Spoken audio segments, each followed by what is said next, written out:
abelha e por que precisamos da sua ajuda.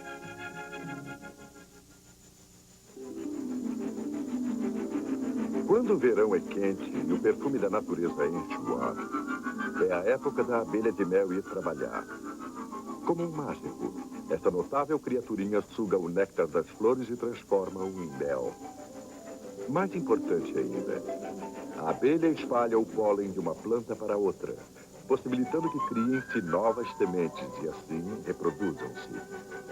O homem estaria em graves dificuldades sem as safras nos campos. É por isso que ele tenta saber o mais possível sobre as abelhas e seus métodos mágicos.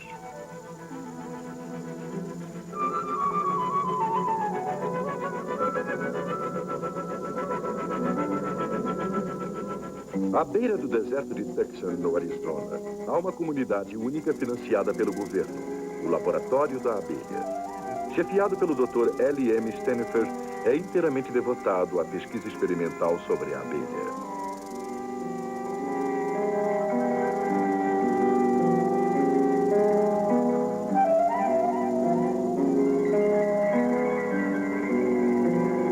As abelhas de mel estão em apuros e seus membros estão diminuindo. Os cientistas culpam o que eles chamam de pressão ambiental. O uso de pesticidas químicos, por exemplo, frequentemente destrói tanto os insetos úteis como os daninhos. Nem há muito mais espaço para criar abelhas com as cidades se expandindo e invadindo os campos. Com menos abelhas para trabalhar nos campos, o agricultor tem de procurar maior eficiência para polinizar as plantações. O laboratório de abelhas espera fornecer a solução. Possivelmente um novo método de criar as rainhas que aumentará o número de colônias e eventualmente mais abelhas para o campo. A Sociedade das Abelhas é soberbamente organizada. Como esta abelha operária que mantém o ar circulando pela colmeia em benefício das larvas recém-chocadas da rainha. Os zangões nunca estão ocupados, a menos que estejam acasalando-se com a rainha. Eles são os playboys da colmeia. O favo de mel é uma armadilha mortal para uma abelha cujo lugar não seja ali. Os estranhos são literalmente feitos em pedaços. Como convém à realeza, a rainha é criada em uma célula maior. Seu surgimento dá vida nova à colônia, pois só uma rainha pode botar ovos. Os hábitos de acasalamento da rainha são difíceis de regular. Mas aqui, no laboratório, uma seleção fornece a ela um par digno de sua condição real. H.K. Poole tem feito extensas pesquisas envolvendo a inseminação artificial da rainha. Normalmente, ela casaria em voo livre, onde houvesse zangões disponíveis. Se os zangões forem de força inferior, então os descendentes da rainha serão igualmente fracos. Para evitar tal possibilidade, o Sr. Cole usará sêmen extraído de um zangão de reconhecidas qualidades.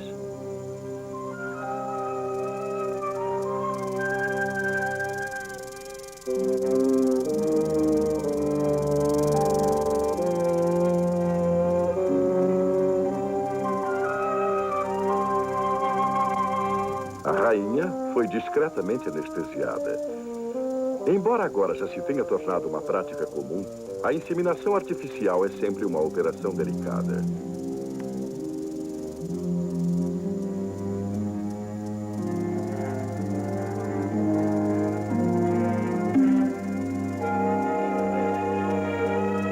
As realizações de qualquer laboratório dependem em grau considerável do equipamento disponível. O laboratório de abelhas é provável que seja o mais completo em seu gênero no mundo. Para completar a inseminação artificial, a câmara do ferrão da rainha é aberta por meio de retratores. Depois de examinar a abelha com o microscópio, o Sr. Cole coloca a seringa na abertura. Espantosamente, com essa única injeção, a rainha será capaz de produzir centenas de milhares de ovinhos, o núcleo de uma colmeia forte e sadia. O sêmen também pode ser armazenado para uso futuro. Assim, Um criador de abelhas poderá escolher a época de sua rainha engravidar. Terá novas abelhas precisamente quando as desejar, quando as plantações estão prontas para a polinização.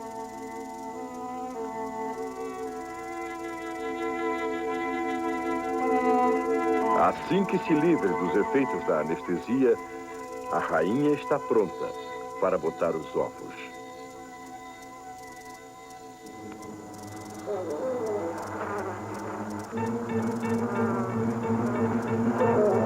A rainha bota os 2.000 ovos diariamente, trabalhando continuamente 24 horas. Os de cor-de-rosa mais vivos são os inseminados artificialmente. Eles lembram ao criador de abelhas o exame do seu enxame pela qualidade e eficiência. Quando os ovos transformam-se em larvas, são cuidados pelas abelhas enfermeiras, que os alimentam com uma mistura de mel e pó. Nem uma só célula é esquecida. Nenhuma operária recusa a tarefa. Com a ajuda do homem, a abelha está, na verdade, melhorando o plano da natureza. Como um enxame de abelhas furiosas. Todos já ouvimos essa expressão, mas para John Mills, funcionário do laboratório, as palavras têm mais do que um significado casual. Quando inspeciona a colmeia, ele deve proteger-se com uma cortina de fumaça. Ninguém sabe por que a fumaça acalma as abelhas, embora os criadores já a usem há séculos.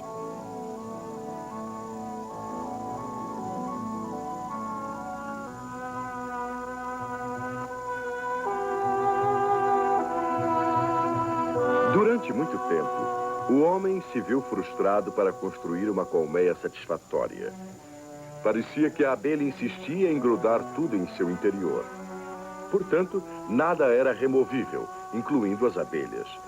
Não foi senão em meados do século XIX que um professor chamado Langstroth notou que as abelhas deixavam minúsculas passagens entre seus favos de mel. Ele incorporou o chamado espaço das abelhas no desenho de sua colmeia, e o sucesso foi imediato, a tal ponto que hoje Lorenzo Langstroth é conhecido como o pai do criador de abelhas americano.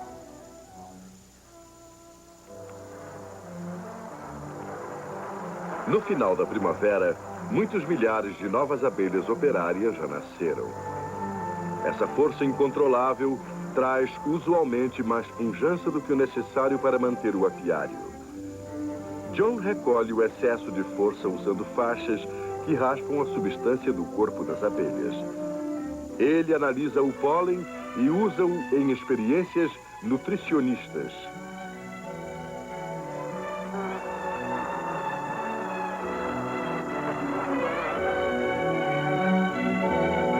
Pelas pesquisas do pólen, o laboratório de abelhas espera desenvolver uma dieta artificial para as abelhas. E assim, em pleno inverno, a abelha poderá receber a mesma nutrição valiosa de quando as flores estão disponíveis. O agricultor será beneficiado, tendo a colônia de abelhas em força total o ano todo. Talvez até mesmo a queda da população de abelhas possa ser invertida. O segredo pode estar neste acúmulo de pólen. Portanto, vai voltar ao laboratório para mais trabalho.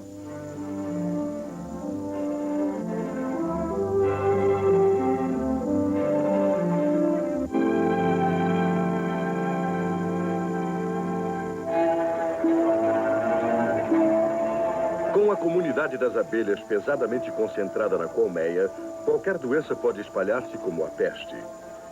Como microbiologista do laboratório, Martha Gillian pesquisa os meios de imunizar a abelha. Tirando amostras sanguíneas, a cientista pode estudar, ao natural, a resistência das abelhas às bactérias perigosas. A doutora Gillian está experimentando o soro de coelho como uma possível vacina. Um dos problemas pendentes é como administrar uma vacina a uma criatura tão pequena como a abelha. A principal esperança para o futuro parece ser o uso do spray.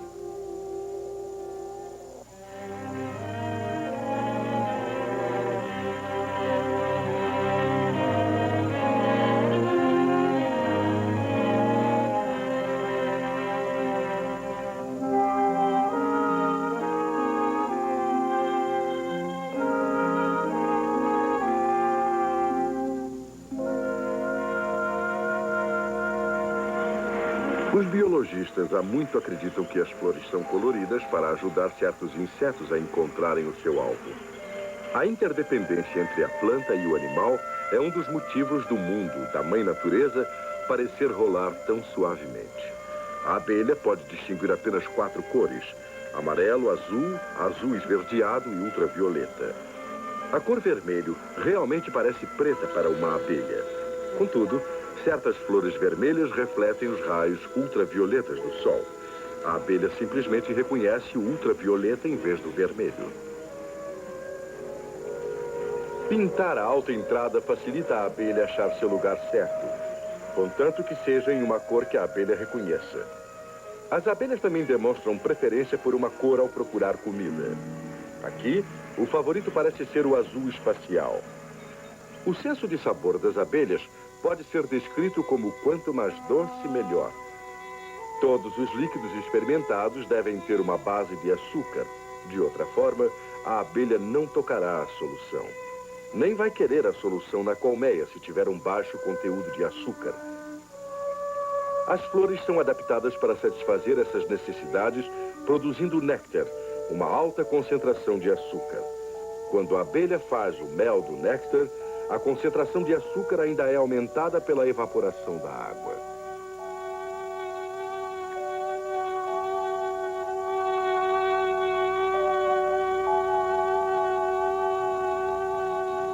As abelhas também podem provar o que seja amargo, azedo ou salgado. A atual experiência envolve a mistura do sal em várias soluções de açúcar. O objetivo é achar uma solução que agrade a um grande número de abelhas. Tais informações podem ser muito valiosas para um agricultor que queira atrair a colônia para os seus campos. De fato, não há melhor maneira de tentar uma abelha ajudar o homem do que oferecendo-lhe uma recompensa doce.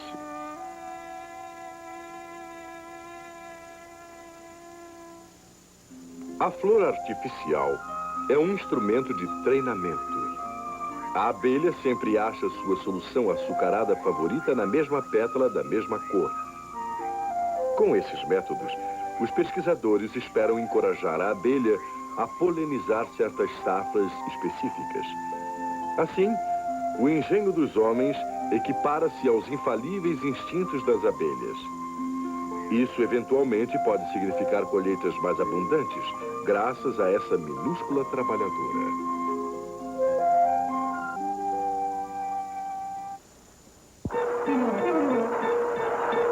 Criar abelhas representa um total desafio para o homem. Em certas áreas de pesquisas, ele tem feito um progresso consistente. Por outro lado, certas técnicas obstinam-se a resistir às inovações. O método atual de criar rainhas originou-se no ano de 1883.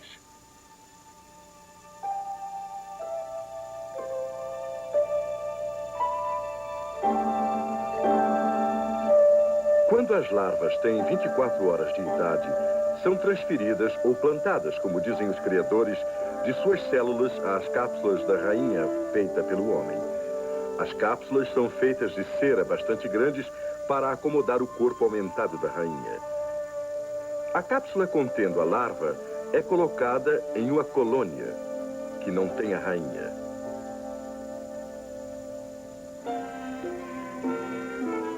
Já que a rainha é a chave da sobrevivência para a colônia inteira, as operárias aceitam a larva e prodigalizam-lhe a geleia real, que elas próprias segregam. Nessa dieta contínua de geleia real, eventualmente é produzida a abelha rainha.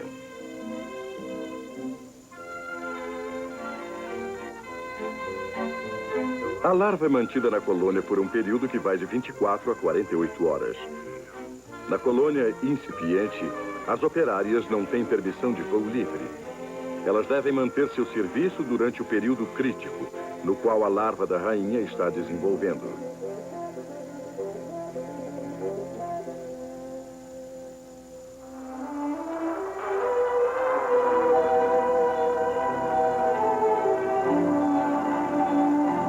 Na colônia incipiente, a larva é de novo transferida para o que se chama a colônia construtora de células. Aqui, as abelhas operárias têm permissão de voar para fora ou para dentro da colmeia, enquanto a larva continua alimentando-se com a geleia real. Quando a larva tem 5 dias de idade, a cápsula da rainha é selada com cera das abelhas. Depois de mais 5 dias, a cápsula será removida para uma colmeia especial, para esperar o surgimento das rainhas virgens. Para o criador de abelhas, tudo se resume em ficar atento, observando um rígido programa horário. Sua principal preocupação é separar as rainhas assim que elas surgem. De outra forma, elas se matarão. As abelhas parecem perceber que só pode haver uma rainha. A abelha de mel é uma artesã de primeira classe. Essas esquisitas células da rainha falam por essas fabulosas artífices.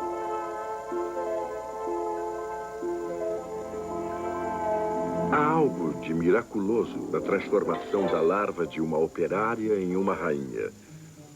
A geleia real, que é responsável por essa mudança, é produzida por glândulas na cabeça das abelhas operárias. Os cientistas esperam achar um substituto para a geleia real e usá-lo para aumentar o número de rainhas. Mas quanto à cera e ao mel das abelhas, a fórmula secreta da natureza tem resistido à duplicação.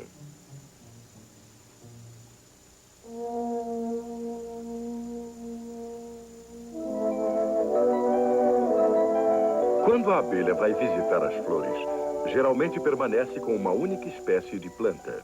Contudo, o homem ainda não sabe que particular odor atrai a abelha para a planta. O Dr. Gerald Loper, o biologista das plantas do laboratório, está atualmente em experiências com várias flores conhecidas por atraírem as abelhas. Para isolar os vários componentes que formam o aroma das flores, o Dr. Loper usa um instrumento chamado acromatizador. Esse aparelho fornece um gráfico que possibilita ao pesquisador identificar a composição química do cheiro da flor.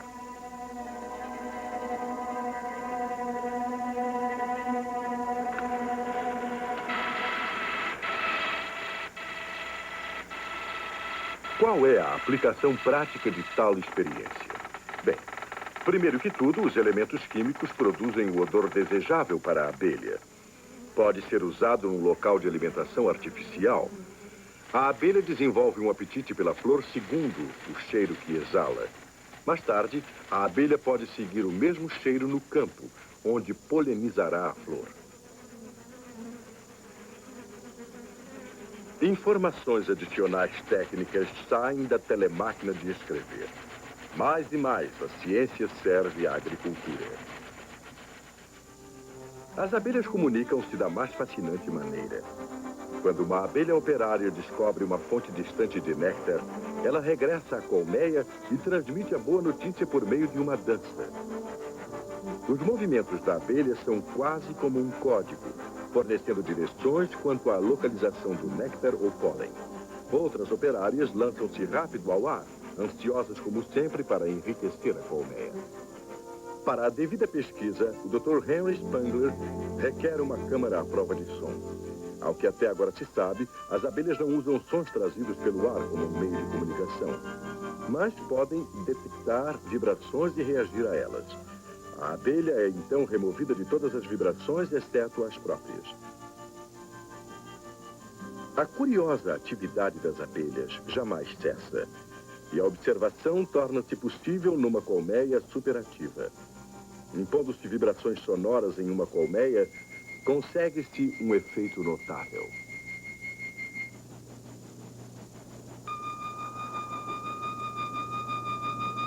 As abelhas começam e param em reação à vibração. E o homem que opera a chave telegráfica está no comando.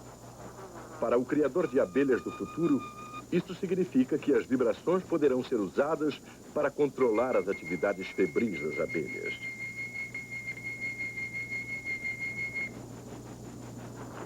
Há mais de 2000 anos, Aristóteles notou a constância dessas criaturas. Como as operárias dependiam de uma única espécie de planta como fonte de néctar e pólen. Que maravilha este pequenino e útil inseto e seu lugar na natureza não terem diminuído com a passagem dos séculos.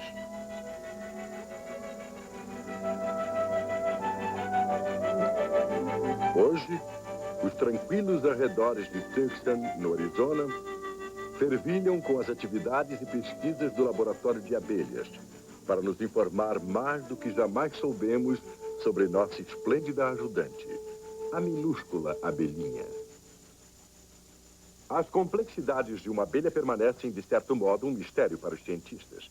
Mas eles trabalham para que um dia em que possa ser criada uma colmeia no momento preciso em que as safras estão em flor. Pois isso parece deixar a colônia sadia e livre de doenças. E a dieta organizada pelo homem possa garantir que haja sempre o alimento certo na colmeia. Em um mundo onde as espécies estão frequentemente em perigo, é confortador ver o homem trabalhando para beneficiar um dos menores membros do mundo animal.